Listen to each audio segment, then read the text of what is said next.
আজকের এই প্রতিবাদ সকল রাজনৈতিক কলঙ্কিত চরিত্রহীনদের প্রতি আমাদের সকলের প্রতিবাদ।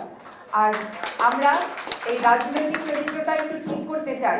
বাংলাদেশের পক্ষে যারা কথা বলবেন, বাংলাদেশে বসে যারা রাজনীতি করবেন, বাংলাদেশের পক্ষে থাকবেন, সেটাই আমাদের ফিল্টার, সেটাই আমাদের একক। এই এককের মাপকাঠি নিয়ে আপনারা রাজনীতি করতে আসবেন। আমরা সবাই আজকে অন্তত ব্যারিস্টার মইনুল হোসেনের এই ধৃষ্টতার প্রতিবাদ করতে গিয়ে এটা আরো একবার জোরে উচ্চারণ করতে চাই। যারা রাজনীতি করবেন, যারা জাতীয় ঐক্য করছেন, নানা রকমের ঐক্য করছেন, নির্বাচনের কথা বলছেন, সুষ্ঠু নির্বাচনের কথা বলছেন, একটু আজকের এই প্রতিবাদটা মাথায় নিয়ে আপনারা মাঠে নামবেন আশা করি।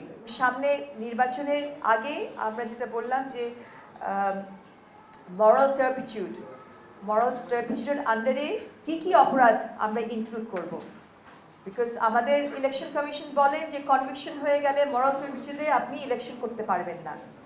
কিন্তু কোন অপরাধে কনভিকশন হতে হবে বা কোন অপরাধে আমাদের এই মরাল টার্পিটিউডের সংজ্ঞায়িত করতে হবে, সেখানে এই প্ল্যাটফর্ম থেকে আমরা যে দাবি রাখি যেখানে সেক্সুয়াল হ্যারাসমেন্ট, বহুবিবাহ, যৌতুক, এই সবগুলোই যাতে চলে আসে যেটা ইন্ডিয়াতে এসছে।